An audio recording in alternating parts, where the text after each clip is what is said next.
This week, from Carthage to the mountains of Virginia and to the waters of Cuba, the Civil War is raging.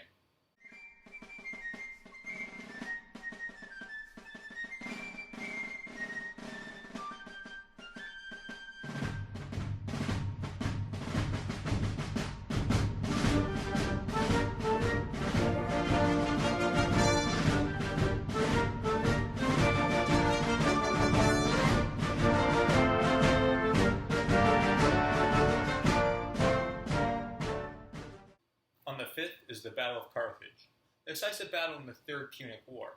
Scipio Aemilianus, a descendant of the great Scipio Africanus, will face off against Hasdrubal de Botha. 80,000 Roman infantry, aided by 4,000 Roman cavalry and 50 quadrigaries, will siege their ancient adversary for 3 years. Wait. My bad, wrong war. The Battle of Carthage, Missouri, is fought between Franz Sigel and Governor Claiborne Jackson. The Union is led by Colonel Sigel. He commands the 2nd Brigade. The brigade is made up of the 3rd and 5th Missouri, along with 2 batteries, each with 4 ordnance pieces. They number around 1,100 men. The Confederacy has 6,000 men, but only 4,000 will participate, because the other 2,000 are unarmed. They are made up of the 3rd, 4th, 6th, and 8th divisions, with a hodgepodge of units, without numbering or coherent sizes, or really anything in the way of organization. The only distinguished part is 150 cavalrymen under a Captain Shelby. Sigel encamped at Carthage on the 4th of July, but on the 5th, the Confederates start marching towards the outnumbered Union camp. Both sides meet 10 miles north of Carthage at 9 a.m. Both sides are formed up, and Sigel's brigade marched until they are 800 yards away from the Confederate line.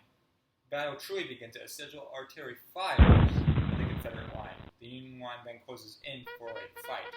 For 1 hour, the fighting is fierce. At 10 in the morning, Sigel fights a rearguard action, fearing being flanked, and withdraws towards Carthage. This running battle continues until Sigel reaches Hornduff Hill, where he sets up his men again, and it is now 6 p.m.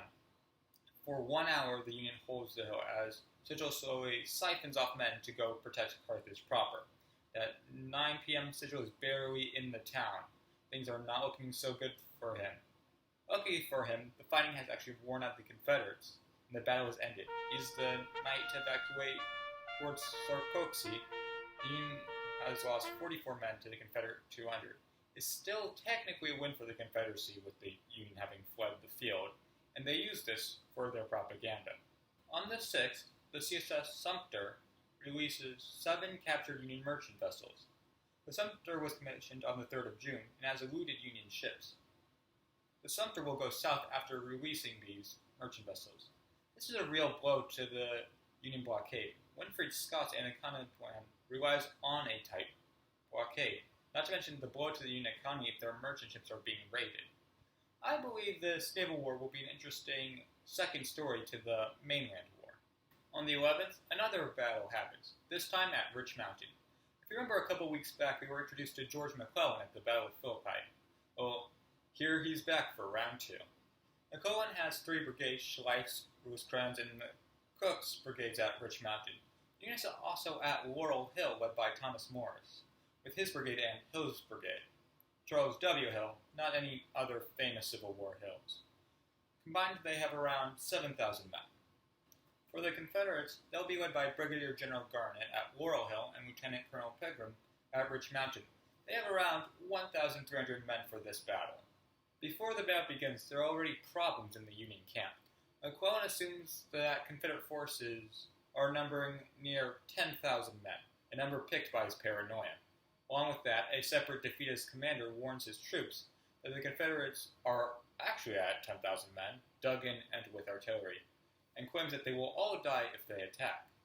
As date night approaches, McClellan decides to call off the attack, but fate changes as one teenage boy who is captured by the Union informs Rosecrans that there's actually a way for him to flank the Confederates. And from 10 to 12 at night, Rosecrans desperately tries to persuade McClellan to allow him to move forward with his brigade. After the 2 hours, McClellan relents, tells him to move out in 4 in the morning. Rosecrans does so, and marches off towards the Confederates at 4 in the morning. As he approaches the Confederate position, the Confederates are actually worded about Rosecrans' movements and speed up their defense works and place their single artillery piece. 300 Confederates will defend this position, led by Captain Delenda. The battle begins at 3 o'clock in the afternoon as Confederates open fire on Rosecrans. This causes chaos temporarily, but it soon ends as the Union is protected by an underbrush. Rosecrans knows that the terrain is not suitable for the typical line formations taught at West Point, instead telling his men to advance in small groups and fire whenever it best fits them. He also takes 4 companies and makes them skirmishers. After doing this skirmishing warfare, Rosecrans is finally able to form up his battle lines. The left wing will be the main target of the Confederate cannons, though they won't take any casualties from Confederate artillery. The left will also stop the Confederates from bringing up another ordnance piece. Rosecrans will continue this battle for 2 hours, mounting many attacks, and finally afterwards, the Confederates will give way. Learning of the defeat of the Confederate position, the rest of the Confederates withdraw. The Union suffered 46 casualties compared to the 300 Confederate casualties. This, combined with the victory at Philippi, will be used by McClellan to continue his political military advancement. His name is on the short list of Union general with victories, and the papers hail him as a new Napoleon. Though this credit does seem to belong to Rosecrans, and Rosecrans agrees with me. His feeling of victory being stolen from him by his superior will cause rift between him and McClellan. And worst of all, our hero Sickles is currently trying to train and finance his forces, but the U.S. won't pick up the bill. He's been having to pay out of pocket. Though undaunted, Sickles trains his men in person with all his energy. That's where the week ends. The Union winning in Virginia, with McClellan's career on the rise. The Confederate blockade runners near Cuba, Missouri is still in flames. The war will definitely soon come to a head.